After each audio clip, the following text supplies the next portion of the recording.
Hare Krishna, Krishna Krishna, Hare Hare, Hare Rama, Rama Rama, Hare Hare. Om Ajnana-timirandhasya Jnananjana-shalakaya Chakshurmilitam yena Tasmai Shri Gurave Namaha. Shri Chaitanya Manobhishtam Sthapitam yena bhutale Swayam Rupa Kadamaya Dadati Swapadantikam Vandeham Shri Guru Shri Uttapadakamalam Shri Guru Vaishnavamsya श्रीरूपं साग्रजातं सहगणा रघुनाथान्वितं तं सजीवं साद्वैतं सावधूतं परिजनसहितं कृष्णचैतन्यदेवं श्रीराधा कृष्णपादान् सहगणा ललिता श्रीविशाखान्वितांश्च नमो विष्णुपदाय कृष्णपृष्ठाय भूतले श्रीमते भक्तिवेदान्त स्वामिनिति नामिने नमस्ते सरस्वती देवे गौरवाणी प्रचारिणे निर्विशेषा शून्यवादी पाश्चात्य देशतारिणे वंशाकल्पतरुभ्यश्च कृपा सिन्धुभ्येव च पतितानां पावनेभ्यो वैष्णवेभ्यो नमो नमः। जय श्री कृष्ण चैतन्य प्रभु नित्यानंद श्री अद्वैत गदाधर शिवासादि श्री गौर भक्त वृंद।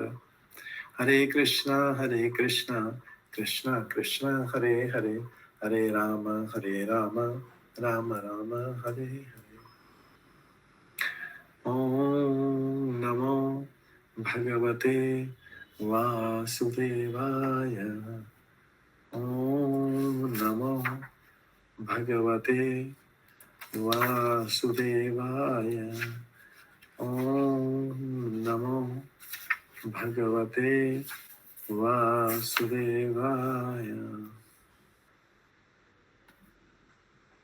नारायणं नमस्कृत्य नरं चैव नरोत्तमं देवीं सरस्वतीं व्यासं ततो जयमुदीरये। नमस्ते प्रायेषु भद्रेषु नित्यं भागवत सेवया। भगवते उत्तम श्लोके भक्तिर्भवति नैष्ठिकी। कृष्णाय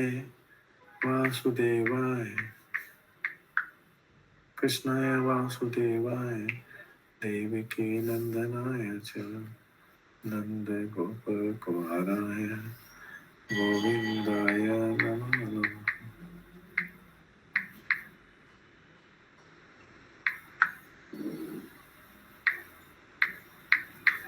हरे कृष्णा। हरे कृष्णा प्रभु जी, दंडवत प्रणाम। हरे कृष्णा, दंडवत प्रणाम। आज की इस क्लास प्रभु जी दंडवत प्रणाम। आज की इस क्लास हरे कृष्ण प्रभु जी दंडवत प्रणाम। हरे कृष्णा प्रभु जी दंडवत प्रणाम। आज की इस क्लास में सभी भक्तों का स्वागत है। सभी भक्तों को मेरा दंडवत प्रणाम। कल हम श्रवण कर रहे थे श्रीमद् भागवतम के पहले स्कंद के 5वें अध्याय से। आज जो है हमारे इस्कॉन के संस्थापक आचार्य श्री प्रभुपाद के गुरु महाराज, उनका अप्राकट्य दिवस भी आज। उनका अप्राकट्य दिवस भी श्री भक्ति सिद्धांत ठाकुर महाराज का, तो उनको हम सब लोग प्रणाम करते हैं। श्री भक्ति सिद्धांत ठाकुर जो कि हमारे इस्कॉन के संस्थापक आचार्य श्री प्रभुपाद के गुरु, उनका प्राकृतिक भाव दिवस आज है। इसके साथ में हम स्टार्ट करते हैं पहले स्कंद के 5वें अध्याय से। 5वें अध्याय के कल हमने कहाँ तक कर लिया था?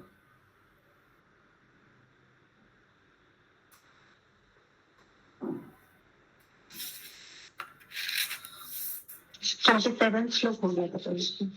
27 श्लोक हो गया था। तो नारद मुनि, इस पूरे श्लोक में हमें यह ध्यान रखना है कि हम कौन सा टॉपिक कर रहे हैं।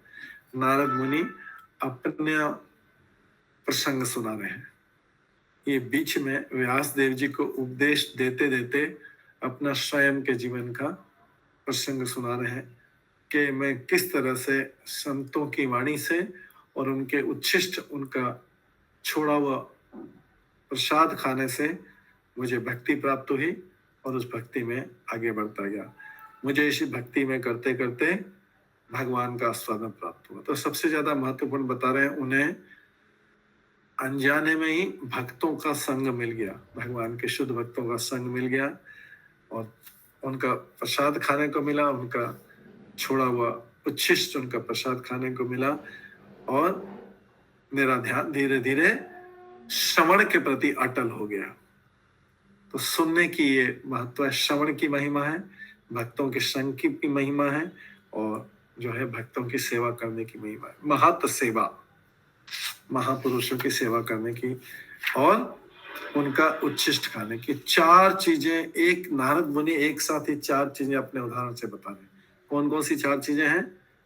उनको साधु संग मिला, उनको साधु संग मिला, दूसरा उनको श्रवण करने को मिला, तीसरा उनको साधु सेवा करने का अवसर मिला और चौथा जो था साधुओं का उच्छिष्ट या छोड़ा हुआ खाने से उनको भगवान के प्रति आस्वादन हुआ। तो यहाँ पे भगवान और भक्तों की महिमा है, नारद मुनि स्वयं बता रहे हैं कि किस तरीके से मैंने भक्तों के संग में आके ये सारा प्राप्त किया।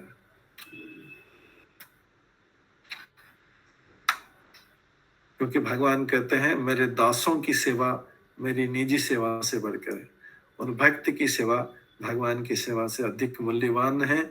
अतः मनुष्य को चाहिए कि भगवान की सेवा में निरंतर रत रहने वाले भगवान के किसी प्रामाणिक सेवक को चुने, उसे अपना गुरु बनाए और उस गुरु की सेवा में अपने को लगाए। गुरु के माध्यम से भगवान की प्राप्ति बड़ी सरलता से हो जाती है। ये और उनको फिर भगवान की सेवा में आस्वादन आने लगा। उनके श्रवण, भगवान का श्रवण करने के प्रति उनका मन अटल हो गया और धीरे धीरे रुचि विकसित हुई। और मैंने अज्ञानतावशी नारद मुनि, मैंने अज्ञानतावशी स्थूल तथा सूक्ष्म शरीर के आवरण को स्वीकार किया है क्योंकि भगवान तथा मैं दोनों ही दिव्य हैं। तो वो बोल रहे हैं कि मैंने ये जो सूक्ष्म स्थूल शरीर धारण किया था ये अज्ञान के वश धारण किया था। तो और ये भी बताया कि दिव्य कार्यों की ऐसी अनुभूति अनेक वर्षों तक भक्ति में रहकर सेवा का प्राप्त करने से हो पाती। लेकिन श्रवण के द्वारा नारद मुनि में जिस प्रकार से भगवान के प्रति प्रेम आकर्षण उत्पन्न हुआ वो अत्यंत प्रभावशाली है।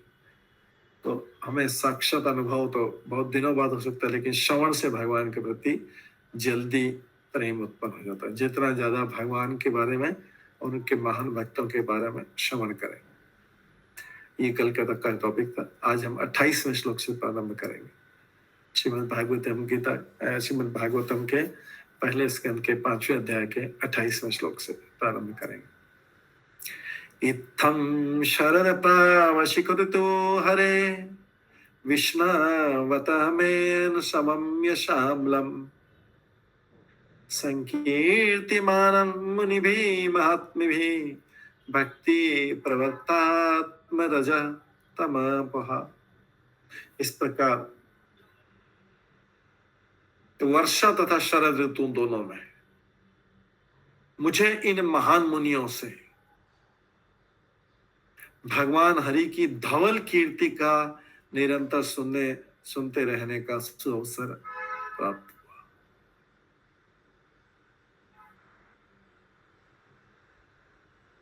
ज्यों ही मेरी भक्ति का प्रवाह होने लगा कि रजोगुण तथा तमोगुण के सारे आवरण विलुप्त हो गए। नारद मुनि बहुत सुंदर तरीके से वर्णन कर रहे हैं वर्षा तथा शरद ऋतु दोनों में। तो वर्षा ऋतु खत्म होता है, जब वर्षा ऋतु खत्म होता है चातुर्मास में ही जो चौथा महीना आता है उसमें शरद ऋतु प्रारंभ हो जाता है। वर्षा के जो सामान्यतः 4 महीने माने जाते हैं, हिंदी महीने से भी देख सकते हैं, इंग्लिश वाले में जुलाई, अगस्त, सितंबर, अक्टूबर। लेकिन अक्टूबर का महीना थोड़ी थोड़ी बारिश होगी और जनरली शरद ऋतु प्रारंभ हो जाता है, क्योंकि अक्टूबर के महीने में शरद पूर्णिमा आता है और शरद पूर्णिमा से वो प्रारंभ हो जाता है। कई बार नवरात्रि को भी जो उससे पहले दुर्गा पूजा का समय आता है उसको शारदीय नवरात्र बोलते हैं, मतलब शरद ऋतु उसके आसपास से प्रारंभ हो जाता है जब वर्षा ऋतु ऑलमोस्ट खत्म होता है शरद ऋतु। तो इसलिए प्रकार वो बोल रहे हैं कि मतलब चातुर्मास के खत्म होने का समय बता रहे हैं अभी, वर्षा ऋतु के खत्म होने का समय बता रहे हैं, शरद ऋतु का प्रारंभिक समय बता रहे हैं ये समय। और उसके बाद फिर कार्तिक महीना शुरू हो जाता है, अक्टूबर नवंबर तो 4 महीने। कार्तिक महीना लास्ट रहता है, चातुर्मास का लास्ट महीना जो है दामोदर महीना वो रहता है, तब तक शरद ऋतु प्रारंभ हो गया होता है। तो इसलिए बोल रहे हैं वर्षा तथा शरद दोनों ऋतुओं में मुझे इन महान मुनियों से भगवान हरि की धवल कीर्ति का, धवल बोला गया है, धवल बोलते हैं श्वेत को या स्वच्छ को बोलते हैं, श्वेत या धवल। तो ये संस्कृत में आया ऊपर यशो अमलम, अमल मतलब जिसमें कोई मल नहीं, कोई गंदगी नहीं है, स्वच्छ या श्वेत। तो भगवान हरि की उस अमलम मतलब शुद्ध कीर्ति का निरंतर सुनते रहने का सुअवसर प्राप्त हुआ, ये नारद मुनि बता रहे हैं। ज्यों ही मेरी भक्ति का प्रवाह होने लगा, मेरे अंदर भक्ति बढ़ने लगी कि रजोगुण तथा तमोगुण के सारे आवरण विलुप्त हो गए। मेरे अंदर से रजोगुण तमोगुण के सारे परत चली गई। अब केवल क्या रह गया, शुद्ध सतोगुण की तरफ में और थोड़ा सतोगुण और थोड़ा और बाकी शुद्ध सतोगुण। तो कोई व्यक्ति पूछता है, कई बार व्यक्ति पूछता है, ये प्रभु काम, क्रोध, लोभ, मोह, मद और मत्सर कब जाएंगे? ये हम तो भक्ति भी कर रहे हैं, कब जाएंगे ये सारे? हमारे अंदर से काम, क्रोध, लोभ, मोह बच जाएंगे। तो इसमें ज्यादातर ये जो गुण चारों हमारे 5-6 जो ये हैं, ये दुर्गुण हैं, ये रजोगुण और तमोगुण के प्रभाव से होते हैं। काम का प्रारंभ कहां से, रजोगुण का प्रारंभ कहां से होता है? काम से होता है। भगवद गीता में इसलिए श्लोक आता है, काम से प्रारंभ होता है। काम मतलब होता है भौतिक इच्छा, तीव्र भौतिक इच्छा है ये काम, ये रजोगुण से प्रारंभ होता है, ये भगवद गीता में बताया गया। उसके बाद में फिर क्रोध आता है और क्रोध है तमोगुण की निशानी। कामेशा क्रोधेशा रजत गुण समुद्भव।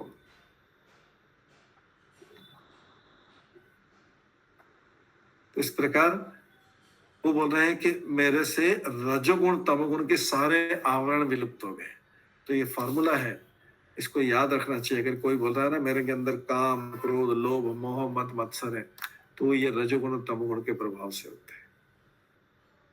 अब नारद मुनि इसका तरीका बता रहे हैं, ज्यों ही मेरी भक्ति का प्रवाह होने लगा कि रजोगुण तथा तमोगुण के सारे आवरण विलुप्त हो गए, और रजोगुण के तमोगुण के जाने से काम, क्रोध, लोभ, मोह, मद मत्सर ये सब चले गए, भौतिक काम वाले। आध्यात्मिक काम, आध्यात्मिक क्रोध चलेगा, लेकिन भौतिक काम, भौतिक क्रोध ये सब चलेगा, जिसके कारण हम स्वयं अपना भी नुकसान करते हैं और दूसरों का भी नुकसान करते हैं। ये सब भौतिक चीजें, ये सब भौतिक दुर्गुणों के कारण अपना भी नुकसान करते हैं, स्वयं का नुकसान करते हैं, दूसरों का नुकसान करते हैं और पूरे संसार का विनाश करते हैं। क्रोधात् भवति सम्मोहः, सम्मोहः स्मृति विभ्रमः, स्मृति विभ्रमः बुद्धिनाशो, बुद्धिनाशो प्रणश्यति। व्यक्ति का विनाश हो जाता है। किससे हो रहा है? ये सारे 6 गुण 10 गुण रजोगुण और तमोगुण से उत्पन्न होते हैं। तो ये इसको आप अंडरलाइन कर सकते हैं। अगर किसी को उत्तर देना है कि काम, क्रोध, लोभ, मोह कैसे जाएंगे, तो नारद मुनि उत्तर दे रहे हैं उस 6 जो दुर्गुण है, इसको जाने के लिए मतलब हमारे हृदय से रजोगुण और तमोगुण का प्रभाव खत्म करना पड़ेगा। और वो नारद मुनि कैसे बता रहे हैं? मुझे महामुनियों से भगवान हरि की धवल कीर्ति मतलब अमल कीर्ति का निरंतर कीर्तन सुनते रहने का सुअवसर प्राप्त हुआ। कीर्तन मतलब उनसे कथा है, लोग कीर्तन मतलब समझते हैं जो गा के गाना रहता है, जो मृदंग बजा के। कीर्तन मतलब होता है भगवान के बारे में कुछ भी सुनना, उसमें वो चाहे भजन कीर्तन गा के या कथा सुन के, दोनों को कीर्तन बोलते हैं। ठीक है, तो भगवान हरि की धवल कीर्ति का निरंतर कीर्तन सुनते रहने से, उनकी कथा और सब कीर्तन सुनते रहने का सुअवसर प्राप्त हुआ मुझे, उन साधुओं के साथ रहने का अवसर प्राप्त हुआ। और ज्यों ही मेरी भक्ति का प्रवाह होने लगा, मेरे भक्ति का प्रवाह होने लगा, रजोगुण तथा तमोगुण के सारे आवरण विलुप्त हो गए। ये तरीका है 6 शत्रुओं को, भौतिक शत्रुओं को नष्ट करने का। तो तात्पर्य प्रभुपाद बताते हैं कि परमेश्वर की दिव्य प्रेम भक्ति, परमेश्वर की जो दिव्य प्रेममय दिव्य भक्तिमय सेवा है, ये हर जीव के अंदर होती है। भगवान की सेवा करना हर जीव के अंदर होता है, लेकिन छुप जाती है, ये छुप जाती है। क्यों? क्योंकि जगत में जब व्यक्ति उत्पन्न होता है तो अपनी सेवा,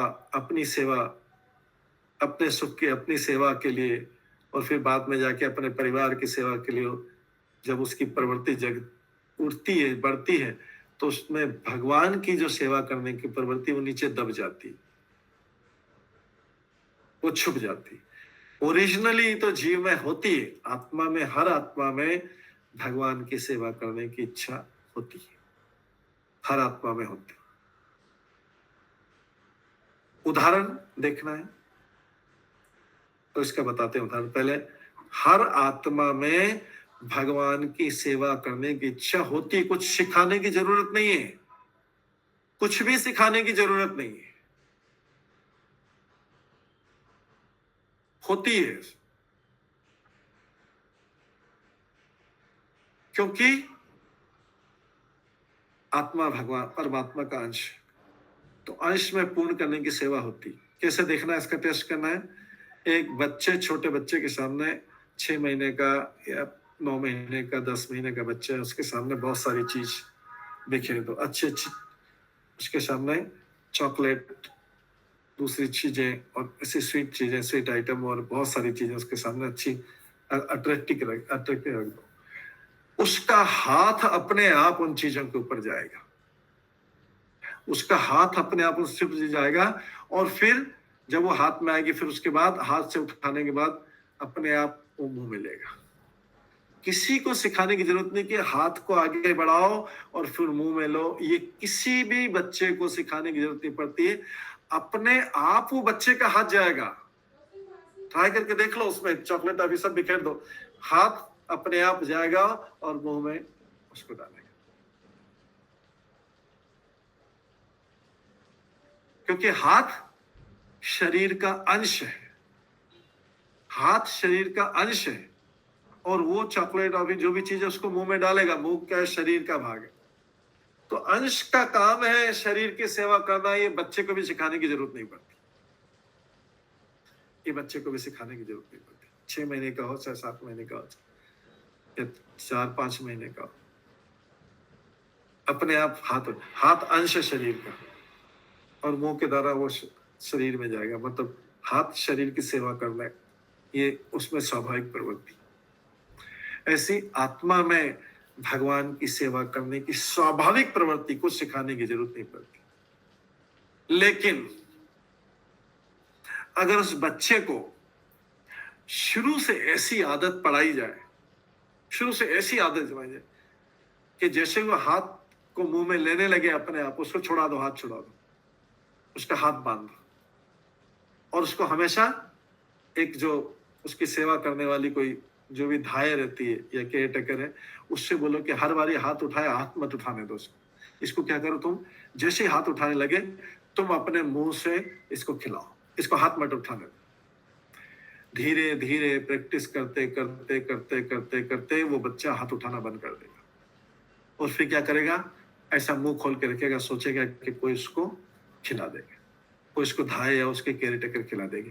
करते करते करते तो बड़ा भी होता जाएगा, तो उसको आदत क्या पड़ जाएगी, हाथ अपने हाथ से मुंह से खाने की नहीं, वो सोचेगा कि कोई खिलाया जाए, तो उसको अपने शरीर की सेवा करने की आदत खत्म हो जाएगी। उसी प्रकार से आत्मा की से स्वाभाविक इच्छा तो जन्म से, क्योंकि आत्मा परमात्मा का अंश है, स्वाभाविक इच्छा तो भगवान की सेवा करने की उसके अंदर होती है, कुछ सिखाने की जरूरत नहीं। लेकिन उसके ऊपर उसके सब शुरू से क्या सिखाया जाता है, अपनी सेवा करो पहले, फिर अपनी करो, धीरे धीरे अपनी करो, फिर अपने जब विवाह हो रही हो जाए तो अपने परिवार की, फिर अपने बच्चों की, समाज की सेवा करो, इसकी सेवा करो। और धीरे धीरे धीरे क्या करता है, वो भगवान की सेवा करने को भूल जाता है। जैसे उस दाई के खिलाफ से बच्चे ने हाथ चलाना बंद कर दिया, तो ये जो है ये सेवा करना भूल जाता है। फिर बाद में जाके उसको जब कष्ट आते याद आते, या कुछ उसको ज्ञान होता है, या किसी भक्त की संगत में आता है, तो उसको सिखाया जाता है कि अरे भगवान की सेवा करो। तो उसको फिर से सीखना पड़ता है, फिर उसको धीरे धीरे अपनी सेवा कम करके या अपने समाज की सबकी सेवा कम करके धीरे धीरे भगवान की सेवा करने के लिए समय निकालना पड़ता है। तो जो चीज सीखी हुई थी उसको फिर से सिखाना पड़ता है। जो उसके अंदर स्वाभाविक प्रवृत्ति थी सेवा करने की भगवान की, वो भूल गया, क्योंकि उसको शुरू से दूसरों की, अपने शरीर की और दूसरों की सेवा करना सीख गया। तो इसलिए तात्पर्य प्रभुपाद पहले बताते हैं कि परमेश्वर की दिव्य भक्तिमय सेवा प्रत्येक जीव की सहज प्रवृत्ति है। सहज मतलब स्वाभाविक है ही सी उसके अंदर, उसको डालने की जरूरत नहीं। वो तो फिर जब भूल जाता है तो फिर उसको याद दिलाया जाता है कि अरे आप में तो पहले से थी, ये तो भगवान की सेवा करने की प्रवृत्ति तो पहले से थी, भूल गए थे, चलो फिर से सेवा करना सीखो, या अपना काम, अपना समय निकालो और फिर से भगवान की सेवा करना सीखो। भगवान की सेवा में फिर से भगवान का श्रवण करना सीखो, फिर से भगवान का कीर्तन करना सीखो, फिर से भगवान के अलग अलग प्रकार से सेवा करना सीखो। तो लिखा है प्रवृत्ति प्रत्येक प्राणी में सुसुप्त रहती, सोई हुई रहती, शुरू से सुला दिया गया, भगवान की सेवा करने के काम को सुला दिया गया, छिपा दिया गया। भौतिक प्रकृति के संपर्क में आने के कारण रजोगुण तथा तमोगुण अनंत काल से इसे आच्छादित कर देते हैं। रजोगुण तमोगुण जो है ये इसको ढक देते हैं। रजोगुण मतलब स्वयं के लिए इच्छा, और स्वयं की इच्छा नहीं मिलेगी तो फिर उसको जो है क्रोध आएगा। तो ये रजोगुण तमोगुण आच्छादित कर, उसको ढक देते हैं, उसके अंदर जो स्वाभाविक प्रवृत्ति होती है भगवान की सेवा। लेकिन अगर उसको फिर से भगवान के भक्तों की संगति मिल जाएगी तो वो बोलेंगे सेवा करो, सेवा करो भगवान की। सेवा कहां से शुरू करो? सबसे पहले भगवान के बारे में सुनो। पहला का सेवा का सबसे पहला स्टेप है भगवान की सेवा करने का श्रवण। फिर जो सुना है उसको बोलो, श्रवण और कीर्तन करो। तो फिर से एबीसीडी सिखाई कर, अरे वो तो एबीसीडी सीख के आया था, भगवान के बारे में एबीसीडी सब सीख के आया था। पहले भगवान के बारे में एबीसीडी छोड़ के उसको ए बी सी डी भौतिक जगत की एबीसीडी सिखाई जाती। तो भगवान के बारे में जो एबीसीडी सीखे थे वो ढक गई। अब ये वाली एबीसीडी आ गई, दूसरी वाली एबीसीडी। ऐसा करते करते करते करते फिर उसको फिर बोलते हैं अरे ये वाली एबीसीडी छोड़ो, फिर से ओरिजिनल उस पे से जिसको तुम भूल गए थे। तो भगवान तथा उनके महान भक्तों का अनुग्रह से कोई जीव इतना भाग्यशाली होता है कि उसे विशुद्ध भक्तों की संगति प्राप्त हो जाए और भगवान की निर्मल महिमा गान का सुनने का अवसर मिल जाए, तो निश्चय भक्ति का प्रवाह नदी के प्रवाह की तरह होने लगता है। फिर से उसके अंदर से वो प्रवाह होने लगता है, जैसा नारद मुनि का हो रहा है। नारद मुनि बोल रहे जो ही मेरी भक्ति का प्रवाह होने लगा, रजोगुण तमोगुण के सारे आवरण विलुप्त हो गए। तो जितने भी लोग बोलते हैं, लोगों के संसार के जितने भी कारण हैं, हमको काम आता है, हमको क्रोध आता है, हमको लोभ आता है, हमको मोह आता है, हमको मद मत्सर आता है, हमको ईर्ष्या होती है, हमारा भगवान में रुचि नहीं लगता, हमें ये होता है, हमारा मन चंचल है, हमारा सारे कारणों का, सारे इन भौतिक चीजों का कारण एक ही है, या इसका उपाय एक ही है कि हम भगवान के बारे में फिर से सुनना चालू करेंगे। जिस विधि को हम भूल गए थे बाल्यकाल से, उसको फिर से सुनना चालू करें। वही एबीसीडी से चालू करें जो भगवत भक्ति की एबीसीडी है। जो भगवत भक्ति की एबीसीडी है उसमें ही भगवान का भक्तों की संगति में श्रवण करना, श्रवण कीर्तन, ये सब जो है यहाँ से शुरू होता है, भक्ति यहाँ से शुरू होती। समझ? तो किसी की रुचि लगे, मन लगे, नहीं लगे, तो भी करते रहना चाहिए। मन लगे या नहीं लगे, कथा सुनने बैठ जाना चाहिए और उसको समझ जितना हो सके धीरे धीरे धीरे धीरे धीरे धीरे धीरे धीरे वो हो। तो ये भी यहाँ पे यही बताया कि उसे विशुद्ध भक्तों की संगति प्राप्त हो जाए और भगवान के निर्मल महिमा का गान सुनने का अवसर मिल जाए तो निश्चय ही, प्रभुपाद बोलते हैं डेफिनेटली, निश्चय ही भक्ति का प्रवाह नदी के प्रवाह की तरह होने लगता है। नारद मुनि बोलते हैं ज्यों ही मेरी भक्ति का प्रवाह होने लगे, तब तक प्रवाहित करते हैं कि जब तक समुद्र तक ना पहुंच पाए। समुद्र क्या है? भक्ति का प्रवाह समुद्र तक जाएगा। मतलब जैसे नदियों के लिए समुद्र उनका पति है, नदियों के लिए समुद्र उनका पति है। नदियां समुद्र उनका पति माना जाता है, इसलिए सारी नदियां समुद्र के रूपति। इसी प्रकार से भक्ति का अल्टीमेट डेस्टिनेशन है भगवान। तो भगवान भक्ति के लिए समुद्र, भक्ति की नदी भक्ति के प्रवाह होने लगा तो उसका अल्टीमेट डेस्टिनेशन, उसका गति क्या है, उसका गंतव्य क्या है? जैसे नदियों का गंतव्य समुद्र है, उसी तरह भक्ति का गंतव्य है वो भगवान तक जाती है, भगवान तक ले जाती है। उसमें जो भी बह जाए उसको कहाँ पे रोकेगी? वो रास्ते में कहीं नहीं रोकेगी। भक्ति के जाके सीधा कहाँ टकराए, कहाँ मिलेगी? भगवान में। भक्ति उसको ले जाती। तो इस प्रकार शुद्ध भक्तों की संगति से विशुद्ध भक्ति की धारा तब तक प्रवाहित होती रहती जब तक चरम लक्ष्य अथवा भगवान के दिव्य प्रेम तक नहीं पहुंच पाती। ये भगवान का दिव्य प्रेम या भगवान स्वयं ये समुद्र के समान है। नदियां कहां तक जाती? समुद्र। गंगा नदी कहाँ मिलती? गंगा सागर में जाके मिलती है।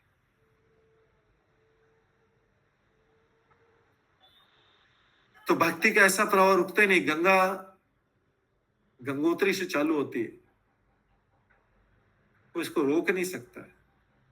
पत्थरों से टकराते टकराते उछलते हुए, पत्थरों को क्रॉस करते हुए गंगा को बहते देंगे कितनी जोर से गंगा पत्थरों से टकराती, पत्थरों को उछल के। अगर पत्थर रास्ता बंद कर देंगे, इधर से दूसरा पत्थर लगा देंगे उसके बीच में से, तीसरा पत्थर लगा देंगे उसके बीच में से, होती होती होती होती होती फिर जाके गंगा सागर तक जाती।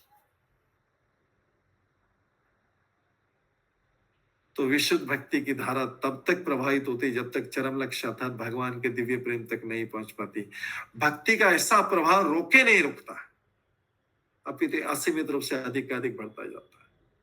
भक्ति का प्रवाह इतना सक्षम होता है कि कोई दर्शक भी रजोगुण तथा तमोगुण के प्रभाव से मुक्त हो जाता है। जो भक्ति को देखते देखते वहां पे सुनते सुनते बैठा हुआ है खाली और कुछ नहीं कर रहा है, केवल दूसरों को देख रहा है, दूसरे भक्तों को देख रहा है और केवल बैठते हुए सुनता वो भी रजोगुण और तमोगुण से मुक्त हो जाता है। इसका प्रवाह, भक्ति का प्रवाह इतना शक्तिशाली है। जैसे गंगा का प्रवाह देखें, गंगा पत्थरों से टकराते हुए, पत्थरों के साइड से निकलते, दो पत्थर लगा दे उसके बीच में से निकलते, पहाड़ों के ऊपर से उछलती कूदती गंगा नदी जाती है। अल्टीमेटली तभी शांत होती है। गंगा का प्रवाह तब तक शांत होता है जब तक कि जाकर गंगा सागर में नहीं मिल जाएगा। उसी प्रकार से भक्ति का प्रवाह इतना सक्षम होता है कि रजोगुण तमोगुण सब गुण को क्रॉस करती जाके जो है भगवान के दिव्य प्रेम वाले समुद्र में जाती है। और इस प्रकार से जीव को अपनी वापिस मूल स्थिति प्राप्त होती है। जीव को अपनी मूल स्थिति प्राप्त होती, तब जाके जीवात्मा को शांति मिलती है। शांति का ये फार्मूला है। जीवात्मा को तब जाके शांति मिलेगी, फिर से उसको अपनी ओरिजिनल पोजीशन में रख दिया जाए, फिर से उसको ओरिजिनल पोजीशन में रख दिया जाए। ये नारद मुनि अपने जीवन के उदाहरण से प्रस्तुत कर रहे हैं। ठीक है, अब हम चलते हैं उसके आगे वाला श्लोक नंबर 29 पे। पंकज लखानी प्रभु प्रश्न पूछना है। हरे कृष्ण प्रभु। हरे इस श्लोक का आवाज आ रहा हम्म, है? इस श्लोक का लास्ट पैराग्राफ में आता है कि भक्ति का प्रभाव इतना सक्षम होता है कि कोई दर्शक भी रजोगुण तमोगुण के प्रभाव से ये हो जाता है। तो हाँ। दर्शक से क्या मतलब आ जाता है? दर्शक मतलब एक सामान्य श्रोतागण या दूसरा जो देख रहा है, दूसरों को भक्ति करते हुए देख भी रहा है, वो भी प्रभावित हो जाएगा। वो केवल कॉन्स्टेंटली उन लोगों श्रवण के नहीं कर रहा है, उन लोगों श्रवण नहीं कर रहा है। हाँ, श्रवण कर रहा है, चाहे कितने ध्यान से भी नहीं भी कर रहा तो भी श्रवण कर रहा है, दूसरे लोगों को भक्ति करते हुए देख रहा है, वो भी इससे प्रभावित होके जो है भक्ति करता है। इसका मतलब है वो कहीं और संगति नहीं कर रहा है। तो एक तो उसका नेगेटिव पॉइंट तो हट गया कि और कहीं संगति, इनको खाली देख रहा है भक्ति करते हुए, और देख रहा है तो कान तो दोनों खुले रहते हैं, तो उनके कार्यकलापों को देखते देखते भी वो चाहे कितना भी बड़ा नास्तिक हो, लेकिन वो देख रहा है खाली इनको, इनके बीच में इन्वॉल्व नहीं हो रहा है, सॉरी इन्वॉल्व नहीं हो रहा है ना वो, इन्वॉल्व नहीं हो रहा है, तटस्थ है, इन्वॉल्व नहीं हो रहा है। तो भी वो भी इस प्रवाह में बह जाएगा, गारंटीड है कि वो भी इस प्रवाह में बह जाएगा। ठीक है, आप इसको मंदिरों में देखिए कि सिक्योरिटी गार्ड भी जो होते हैं वो भी भक्त बन जाते हैं। उनको तो खाली देखना है, लोगों को आना जाना देखना है, ऊपर भी कोई डिसिप्लिन रखना है, ये करना है, ऐसा करते करते वो भक्त बन जाते हैं। कोई इन्वॉल्व नहीं होते, डायरेक्टली इन्वॉल्व, उनका काम है सिक्योरिटी, लेकिन वो भी करते करते लोगों को आते जाते देखते हैं, हरे कृष्ण, ऑटोमेटिकली वो हरे कृष्ण हो जाता है, पर जाते हैं, सही करते हैं। ये भक्ति का प्रवाह इतना प्रभावशाली। कोई भी व्यक्ति ऐसा नहीं है कि जो उससे प्रभावित हुए बिना रह सके, बस ये कि वो दर्शक बन के बना रहे, कुछ भी नहीं करे। इसका मतलब वो कहीं और नहीं जा रहा है, नेगेटिव नहीं, जैसे कंस हो रहे हैं नेगेटिव थे इसलिए उनका नेगेटिव नहीं। दर्शक के मतलब इन लोगों के बीच दर्शक है, भक्ति के प्रवाह में दर्शक बना हुआ है, सब लोगों को देख रहा है। ठीक है, पालिका माता जी।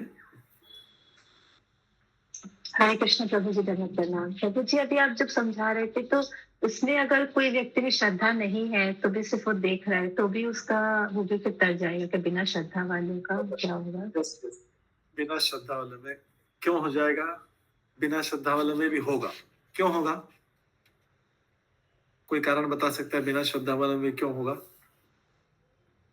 एसोसिएशन प्रभु जी, एसोसिएशन के कारण है। एसोसिएशन कारण, और क्या स्ट्रॉन्ग कारण क्या है? सुमना गौरांगी माता जी बताएंगे स्ट्रॉन्ग कारण क्या है? आवाज नहीं आ रहा है। नहीं हो, अगर वो कैसे भी अगर जुड़ा हुआ है तो उस पर असर आएगा। हाँ, असर आएगा। क्यों आएगा? सबसे पहली लाइन से स्टार्ट करें, जहां से हमने परपट स्टार्ट किया। परमेश्वर की दिव्य भक्तिमय सेवा प्रत्येक जीव की सहज प्रवृत्ति होती, हमने यहां से स्टार्ट किया था। वो तो अंदर है ही सही, वो तो अंदर है ही सही, उसके ऊपर कवर चढ़ गया है। तो जब देखता देखता रहेगा तो उससे क्या है कि वो कवरिंग हट जाएगा और वो अंदर, उसके अंदर जो चीज है, वो छिपी हुई चीज उसके अंदर बाहर आ जाएगी, सेवा करने की प्रवृत्ति आ जाएगी। तो श्रद्धा नहीं, लेकिन दर्शक बना रहे। ये इंपॉर्टेंट है जो शब्द है कि वो दर्शक बना रहे, कुछ और करने की जरूरत नहीं। वो भगवान ने डाल के आत्मा के अंदर है, वो तो आत्मा के अंदर है। ये तो ऊपर से कवरिंग हुआ है। वो कवरिंग जो है, कवरिंग के ऊपर प्रेशर पड़ेगा, कल उसकी जो ओरिजिनल प्रवृत्ति है उस बाहर आ जाएगी, सेवा करने की प्रवृत्ति। ये भागवत गीता के इंट्रोडक्शन भी आता है, हर जीव में सेवा करने की प्रवृत्ति।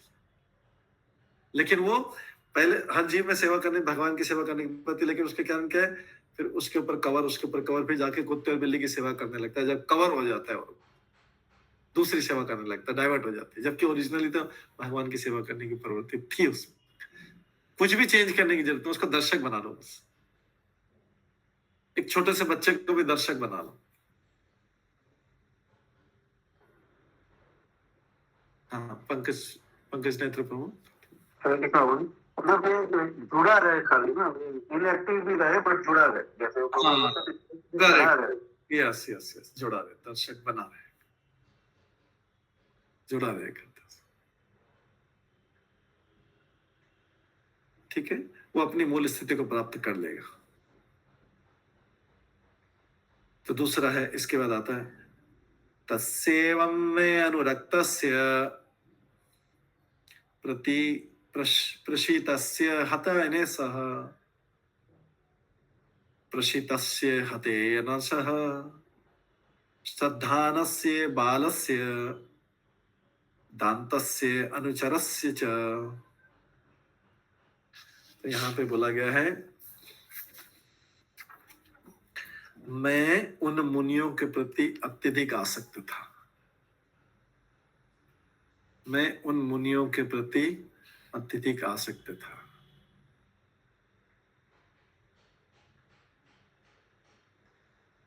तो यहाँ पर जो है देखते हैं कि हम अपने अपने घरों में, जो लोग अपार्टमेंट में रहते हैं, कुछ नहीं करते हैं, वो भक्तों को आते जाते दर्शक बने रहते हैं। अभी हमारा कल एक लिफ्ट मैन को भागवत गीता दी हमने, उसने बंगाली में भागवत गीता मांगी थी। कभी कुछ नहीं, बस वो आते जाते लोगों को देखते रहता था, आते जाते लोग आ रहे हैं जा रहे हैं, हम भी आ रहे हैं जा रहे हैं, आगे जा रहे हैं, आ रहे जा रहे हैं, आ रहे जा रहे हैं। तो उसने फिर आ रहे जा रहे हैं, और बीच में फिर थोड़े दिन बाद उसने भी हरे कृष्णा बोल दिया, खाली दर्शक बना रहा पूरा, आ रहे जा रहे हैं। फिर उसने बोला कि कुछ दिनों पहले बोला था कि उनको बंगाली भागवत गीता दे दो, अपने आप मान, फिर अभी बंगाली भागवत गीता करके करें। वो दर्शक बना रहा, वो कभी इन्वॉल्व नहीं हुआ, उसको कोई कीर्तन में या उसमें किसी भी चीज में इन्वॉल्व नहीं किया, केवल दर्शक बना। ऐसे मंदिर में सिक्योरिटी गार्ड होते हैं और ये होते हैं, केवल दर्शक बने। इतनी स्ट्रांग है भक्ति, इतनी स्ट्रांग है। अब इसके बाद एक बता रहे हैं, आसक्ति के ऊपर बता रहे हैं। तो यहाँ पे नारद मुनि बोलते हैं कि मैं उन मुनियों के प्रति अत्यधिक आसक्त था। कौन? जो चातुर्मास से पहले महामुनि आए थे आश्रम में। ऐसे आते रहते, तो जंगल में या कहीं पे उसमें आश्रम बनेंगे, तो उनकी माता तो हर जगह सेवा, दासी थी, तो कहीं पे भी, जहाँ पे भी सेवा मिल जाए और खाने को मिल जाए। मैं उन मुनियों के प्रति अत्यधिक आसक्त था, मेरा आचरण विनम्र था और उनकी सेवा के कारण मेरे सारे पाप भी नष्ट हो चुके थे। ये दासी पुत्र था, हालांकि दासी पुत्र था, और दासी पुत्र का जो है ये सोशल स्टेटस में, सामाजिक स्तर में ऊंचा स्तर नहीं है उनका, दासी पुत्र का ऊंचा स्तर नहीं समझ, लेकिन वो भी अपनी मां से जुड़ा हुआ था। उसको कहीं इधर उधर का इंस्टाग्राम, टीवी, नेट, ये वो सब उसका संग नहीं मिला। उसका फायदा था, जैसे हम पहले बताया था ना कि दर्शक बना रहे कोई, तो वो वहीं से उसको बाहर का दूसरा संग नहीं मिला, तो उसमें इनोसेंस बना रहा, सरलतापन बना रहा, विनम्रता बना रहा। अगर कोई बालक को ऐसे बड़ा किया जाए जिसको बाहर से, वर्ल्ड से कट ऑफ हो, तो सरल रहेगा, विनम्र रहेगा। चाहे बाहर की चीज सीख नहीं पाएगा, सर्वाइव कर पाएगा नहीं कर पाएगा वो एक अलग बात है, लेकिन वो बाहर की चीज नहीं सीख पाएगा। हमने स्वयं देखा, छोटे बच्चे को बड़े होते देखा, उसके लिए जो बड़ा कर रहा है वही सब कुछ है, वही बात, उसको बाहर का संग नहीं लगा। तो यहाँ पर मैंने कहा कि मैं उन मुनियों के प्रति अत्यधिक आसक्त था, मेरा आचरण विनम्र था और इनकी सेवा के कारण मेरे सारे पाप विनष्ट हो चुके थे। महत सेवा, महत सेवा का शब्द आता है भागवतम में, इससे पापों का नष्ट होता है। महत मतलब महान लोगों की सेवा करने से पापों का पाप नष्ट होते हैं। महान मतलब यहाँ भक्ति में महान बोला जाता है। मेरा आचरण विनम्र था और उनकी सेवा के कारण मेरे सारे पाप विनष्ट हो चुके थे। मेरे हृदय में उनके प्रति प्रबल श्रद्धा थी। अभी मेरी आसक्ति हो गई थी, नारद मुनि बता रहे हैं। ऐसा करते करते उनको देखते देखते मेरी आसक्ति हो गई थी उनको। मैंने इंद्रियों को वश में कर लिया था और मैं तन तथा मन से उनका दृढ़ता से अनुगमन करता रहा था। उनको देखता रहा और उनका अनुगमन, जैसा वो कर रहे थे वैसा मैं करता था। तो तात्पर्य प्रभुपाद लिखते हैं कि शुद्ध भक्त के पद तक उन्नत होने के इच्छुक व्यक्ति के लिए ये आवश्यक योग्यता है। क्या क्या योग्यताएं बता रहे हैं? मैं उन मुनियों के प्रति अत्यधिक आसक्त था। मुनियों के प्रति ऐसा नहीं कि शारीरिक रूप से आसक्त था, मुनियों जो वचन बोल रहे थे, उनके जो क्रियाकलाप थे, उनके वचनों से मैं आसक्त था। सामान्य अवस्था में क्या होता है? श्रीमद् भागवतम के 3रे स्कंद में आता है। सामान्य अवस्था में व्यक्ति आसक्त रहता है। ये बोलता है भागवतम का 3रे स्कंद का 25वां अध्याय का 20वां श्लोक है। प्रसंगम अजरम पाशम आत्मनः कवियो विदु सैव साधु शुक्रतो मोक्ष द्वारम अपावृतम। प्रसंगम अजरम पाशम आत्मनः कव्य विदु सैव साधुषु कृतो मोक्ष द्वारम अपावृतम। इसमें लिखता है प्रसंगम अजरम पाशतम। हर मनुष्य विद्वान मनुष्य जानता है कि संसार की आसक्ति आत्मा के लिए सबसे बड़ा बंधन है। संसार का पाश मतलब होता है बांधना। जैसे नागपाश में बांध देता, नागपाश में या बलि महाराज को वरुण पाश में बांध दिया था, पूरा रस्सी से बांध दिया था। पाश मतलब होता है बंधन। तो हर ज्ञानी व्यक्ति को पता है कि संसार की आसक्ति जो है आत्मा के लिए सबसे बड़ा रस्सी है, सबसे बड़ा बंधन है। संसार की आसक्ति सबसे बड़ा बंधन है। पर वही आसक्ति जब किससे हो जाए? साधुषु। जब वो महान साधु पुरुष से हो जाए वही आसक्ति, तो मोक्ष के दरवाजे खुल जाते। मोक्ष के वही आसक्ति जब संसार से हो तो रस्सी में बंध जाता है व्यक्ति, चारों तरफ से रस्सी में बंध जाएगा संसार के प्रति आसक्ति। वही आसक्ति अगर महापुरुष या सेल्फ रिलाइज सोल भगवत भक्त से हो जाए तो रस्सी के बंधन क्या खोलेंगे? मोक्ष का दरवाजा भी खुल जाता है, भगवत धाम जाने का दरवाजा खुल जाता है। सेम आसक्ति, एक में बंध रहा है और एक में दरवाजे खुल रहे हैं। कितना बड़ा अंतर है दोनों। तो यहाँ पे वही चीज बताई जा रही है। ये भागवतम में पहले श्लोक आएगा, भी आगे आएगा, 3रे स्कंद के 25वें अध्याय का 20वां श्लोक। केवल आसक्ति के ऊपर है श्लोक, पूरा श्लोक आसक्ति के ऊपर है। यहाँ पे वो लिखा है मैं उन मुनियों के प्रति अत्यधिक आसक्त था, तो भक्तों के प्रति आसक्त था। तो क्या हुआ? शुद्ध भक्त के पद तक उन्नत इच्छुक व्यक्ति के लिए आवश्यक योग्यता है, ऐसे व्यक्ति को सदैव शुद्ध भक्तों के सानिध्य की खोज करनी चाहिए।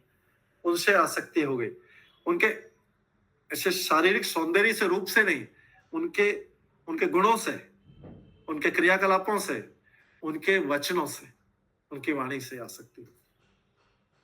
तो ये मोक्ष का कारण बनती, मोक्ष के दरवाजे खुल जाते, भक्ति के द्वार खुल जाते, भगवत धाम जाने के द्वार खुल जाते। सेम आसक्ति।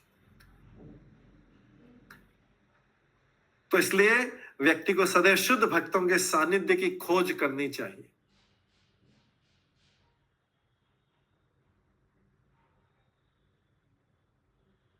उसे गलत लोगों से आसक्ति नहीं करनी, छद्म गुमराह नहीं होना चाहिए। और उसे शुद्ध भक्त से उपदेश ग्रहण करने के लिए सरल तथा विनम्र होना जरूरी है। अगर सरल और विनम्र नहीं होगा, कॉम्प्लिकेटेड होगा, तो क्या होता है कॉम्प्लिकेटेड में?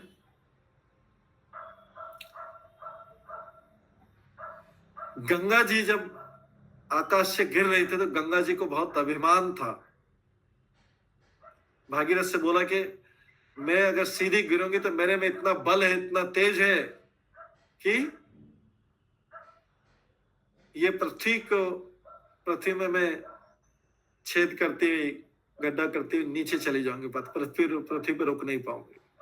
तो इसलिए मेरे को ग्रहण करने वाला कोई व्यक्ति होना चाहिए जो मेरे को धारण करे और उसके बाद जाके मैं नीचे फिर गिरूं। तो जैसे मैं पृथ्वी पे गिरूं फिर उसके बाद पाताल लोक में जाऊं, नहीं तो मैं सीधे पाताल लोक में चलेंगे पृथ्वी पर।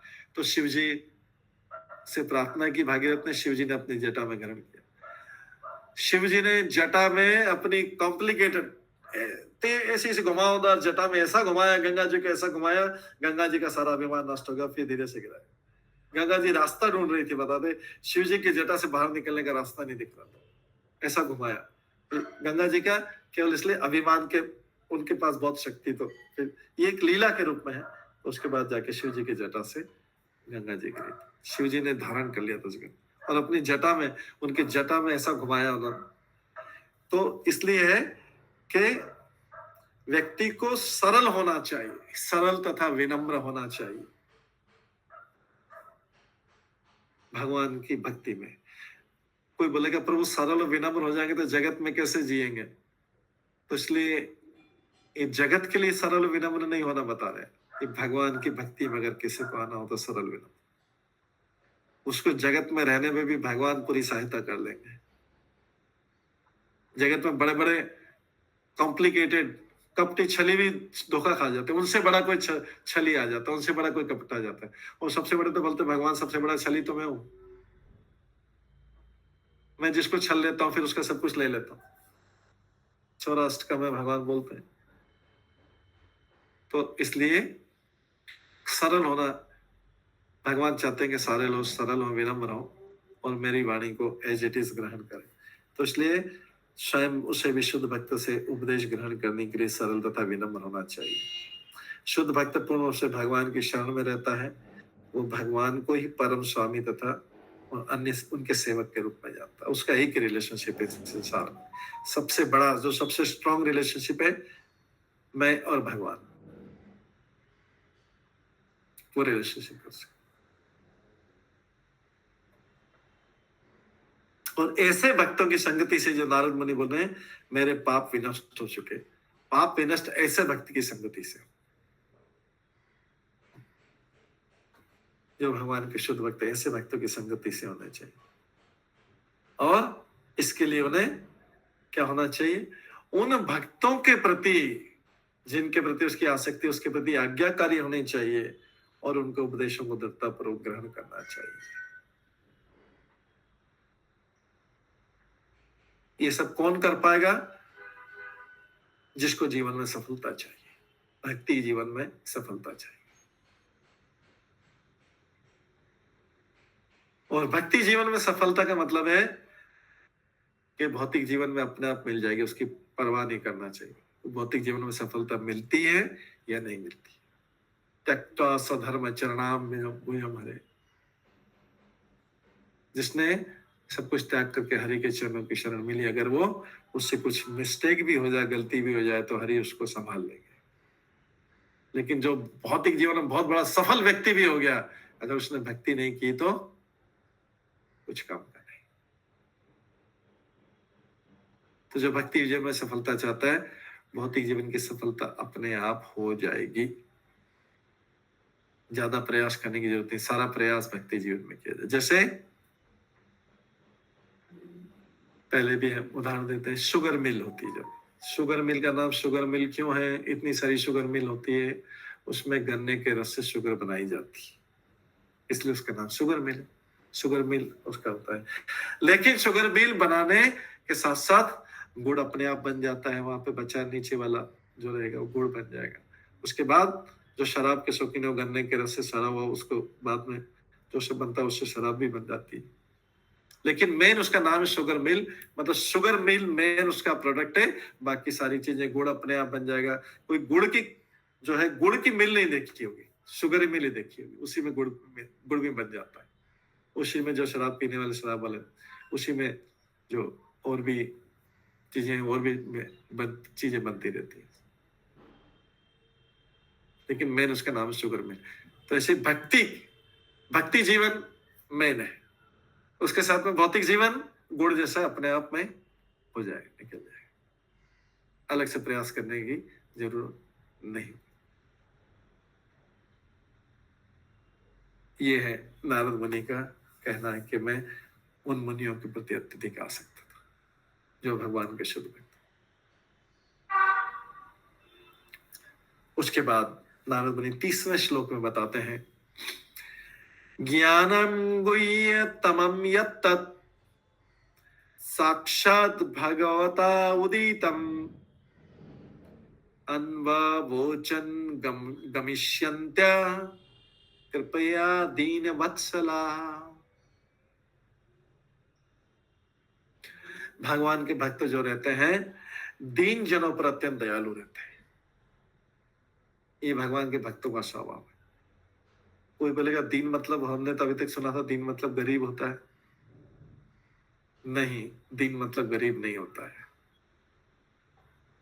दीन मतलब उसमें धनी निर्धन, पढ़ा हुआ नहीं पढ़ा हुआ, इंडियन, अमेरिकन, अफ्रीकन, कोई भी किसी भी प्रकार का व्यक्ति जो भगवान के सामने विनम्रता, अपने सारा अभिमान को, चाहे उसका धन का अभिमान, चाहे उसके शिक्षा का अभिमान, चाहे सुंदरता का अभिमान, चाहे ज्ञान का अभिमान, चाहे वैराग्य का अभिमान, चाहे बल का अभिमान, जो इन सब अभिमानों को त्याग करके भगवान की शरण ग्रहण करता है और भगवान की भक्ति प्राप्त करने की इच्छा, तीव्र इच्छा रखता है, वो व्यक्ति दीन कहलाता है। रूप गोस्वामी और सनातन गोस्वामी, जिनका नाम था उस समय दबीर खास और शाकिर मलिक, ये दोनों चैतन्य महापुरुष जब पहली बार मिलने मालदा में रामकेली में गए थे, अत्यंत दीन अवस्था में गए थे। एकदम, हालांकि दोनों मंत्री थे, उस समय मंत्री थे जब पहली बार मिले थे, मंत्री थे। नवाब ने इनको भेजा, पता लगा क्या हो ये कौन आया है, मैंने सुना है कोई पैगंबर जैसा कुछ आया, कोई आया। चैतन्य महापुरुष जो संत आए तो सब लोग बोले थे बहुत चमत्कार, बहुत बड़े महान संत थे। तो उन्होंने, ये दोनों विनम्र बन के गए थे, दीन बन के गए थे, दोनों मिनिस्टर थे, दीन बन के गए थे। चैतन्य महाप्रभु उनको गले लगाया, इनके ऊपर कृपा की और इनके उसी समय इनका नाम रख दिया दबीर खास का नाम रूप, बोला तुम्हारा नाम रूप होगा और दूसरे का बोला तुम्हारा नाम सनातन होगा। बाद में फिर वृंदावन में जाके गोस्वामी कहलाए। तो दीन देखते से ही भगवान ने उनके ऊपर कृपा कर दी। ये नाम ही दे दिया, मतलब दीक्षा हो गई, नाम देने से इनकी दीक्षा। तो भगवान किस पर दयालु होते हैं? दीन पर दयालु होते हैं। इसलिए भगवान का नाम है हे कृष्ण करुणा सिंधु दीन बंधु जगत पते गोपेश गोपी का कांत दादा का। दीन दयाल, दीन बंधु, दीनानाथ, इतने सारे नाम है भगवान। भगवान ने दीन के साथ अपने को आपको कितना जोड़ रखा है? दीन बंधु, दीनानाथ, दीन दयाल।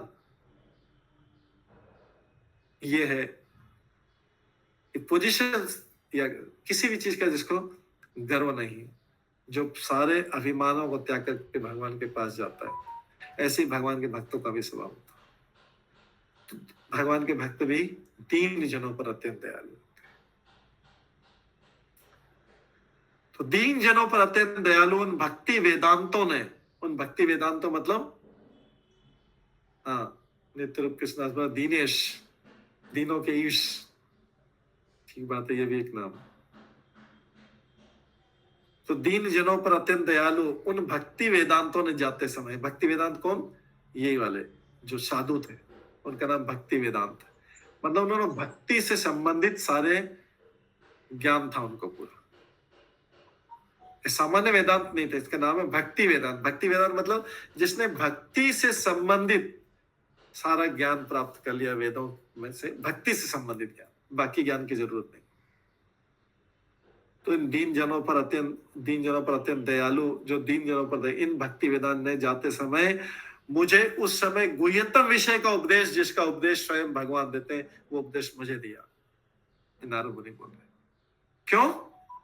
क्यों दिया मुझे उपदेश? क्योंकि उन्होंने मुझे अत्यंत दीन अवस्था में देखा, तो दयालु हो। दीन अवस्था में मुझे अत्यंत देख के मेरे पर अत्यंत दयालु होगा।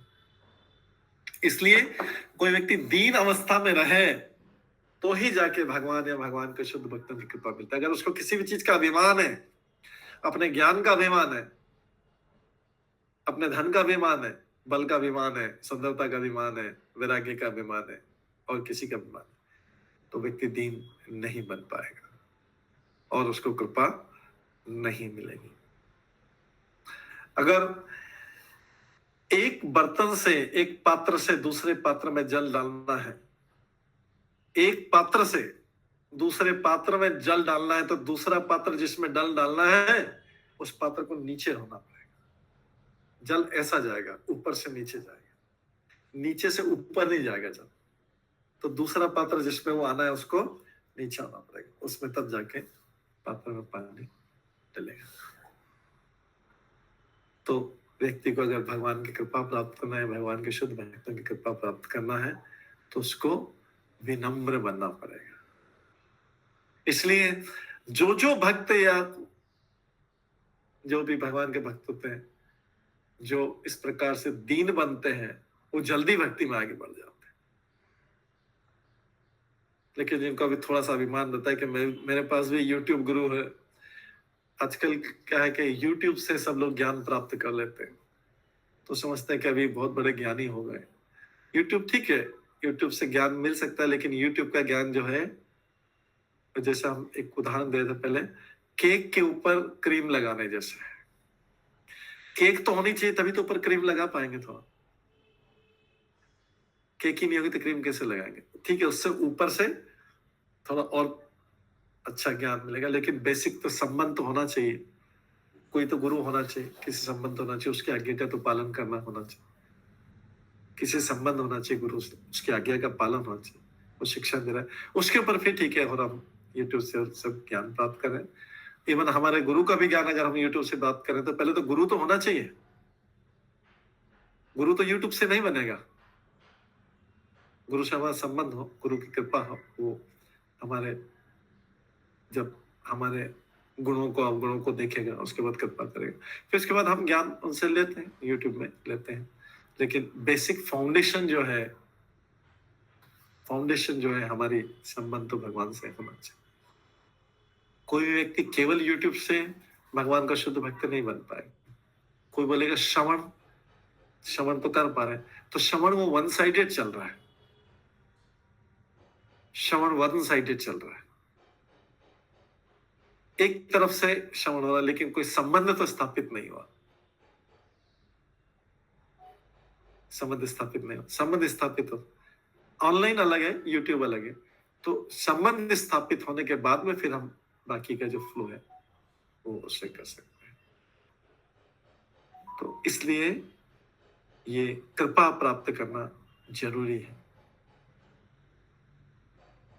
और ये जो है, इन्होंने नारद मुनि ने भक्ति वेदांतियों को देखा, उनसे कृपा प्राप्त की, और उन्होंने गुह्यतम, जो अपने पास सबसे कॉन्फिडेंशियल नॉलेज था, वो उनको दिया।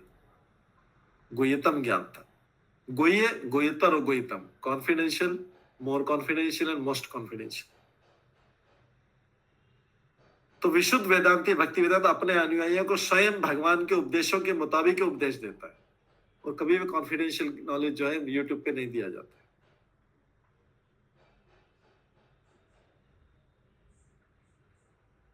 तो जनरल ज्ञान रहता है। यूट्यूब से भक्ति करना सीख सकते हैं, सब कुछ कर सकते हैं, लेकिन गुरु जरूर बनाना पड़ेगा, गुरु संबंध से। ऐसा नहीं कि तुम्हें भाई, लेकिन उससे ज्ञान मिलता है, अच्छा मिलता है, लेकिन पहले जो है संबंध होना चाहिए। फिर उसके बाद यूट्यूब पे सुनो, ऑनलाइन सुनो, सब कुछ। भगवान ने भगवत गीता में तथा अन्य शास्त्रों में निश्चित रूप से उपदेश दिया है कि लोग उन्हीं का अनुगमन करें जो अपने अनुयायियों को स्वयं भगवान के उपदेशों के मुताबिक उपदेश देते हैं।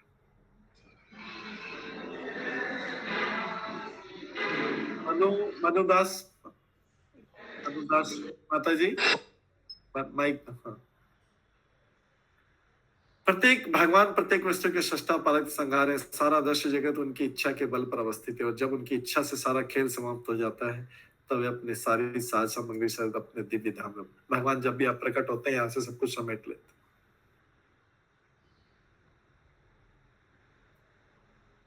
षष्ठी बनाने के पूर्व भी अपने दिव्य धाम में रहते हैं, प्रलय के बाद भी अपने दिव्य धाम में रहेंगे, बीच में थोड़ी देर के लिए यहाँ आते और फिर चले जाते हैं भगवान।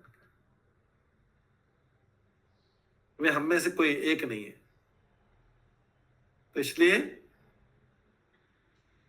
भगवान जो है वही, जो भगवान के शुद्ध भक्त वही उपदेश देते हैं जो भगवान देते हैं। भगवान ने भगवत गीता का उपदेश किसको दिया था? अर्जुन से पहले सूर्यदेव को दिया था, सूर्यदेव से पहले भी ब्रह्मा जी को दिया था। जब इस श्रृंखला टूट गई तो भगवान को अर्जुन को फिर से उपदेश देने के लिए आना पड़ा था। फिर इसी उपदेशों को हम सब लोग प्रभुपाद जो भगवान के शुद्ध भक्त हैं उनके माध्यम से प्राप्त कर रहे हैं। तो जो गुह्यतम ज्ञान है, भक्ति का ज्ञान जो है, भक्ति का ज्ञान मतलब जो भगवान का ज्ञान है वो गुह्यतम ज्ञान है। भगवान के साकार रूप का ज्ञान, उसके अंदर से वो ज्ञान। सामान्य ज्ञान क्या है? जनरल ज्ञान। ब्रह्म ज्ञान जो गुह्य ज्ञान है, ब्रह्म ज्ञान गुह्य ज्ञान है। परमात्मा का ज्ञान गुह्यतर ज्ञान है, और भगवान का ज्ञान गुह्यतम ज्ञान है, द मोस्ट कॉन्फिडेंशियल। इसलिए इतनी सारी इंस्टीट्यूट संसार में बनी हुई। भगवान के बारे में हो सकता है कुछ ज्ञान भी दे रहे हो, लेकिन ब्रह्म तक दे रहे हैं, कुछ लोग परमात्मा तक दे रहे हैं, लेकिन जो भगवान के बारे में पर्सनल ज्ञान है और उनकी लीला है वो कम लोगों को मिल पाता है।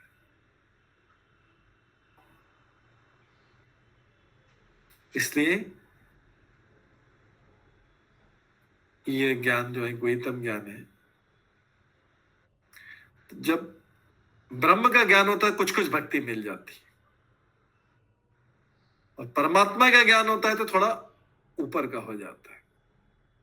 क्योंकि यदि ज्ञान शुद्ध भक्तिमय सेवा में, भक्ति मतलब भक्ति शब्द खाली भगवान और भक्त के बीच ही शब्द यूज होगा, ब्रह्म के लिए भक्ति शब्द यूज नहीं होता है। क्यों नहीं होता है?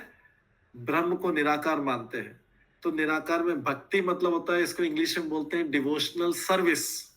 तो ब्रह्म की सेवा कैसे की जाएगी? निराकार की सेवा कैसे की जाएगी? निराकार के बारे में सुना कैसे जाएगा? वो तो कुछ लीला ही नहीं होगी तो किसको सुनेंगे? जब कोई लीला ही नहीं होगी तो किस चीज को सुनेंगे? जब हाथ पैर ही नहीं होंगे, रूप ही नहीं होगा, तो फिर किसकी चीज को सुनेंगे? सुनने के लिए तो हाथ पैर रूप ये सब होना चाहिए ना कुछ, फिर उसके बाद कुछ लीलाएं होनी चाहिए, कुछ क्रियाकलाप होने चाहिए, कुछ दामोदर बंधन उनको बांधा गया हो, ऐसी कुछ लीला होनी चाहिए। जब रूप ही नहीं है तो फिर कहां से लीला आएगी? तो फिर क्या सुनेंगे? श्रवण भी नहीं हो पाएगा, तो फिर भक्ति तो प्रारंभ भी नहीं हो पाएगी बिना भगवान को भगवान माने।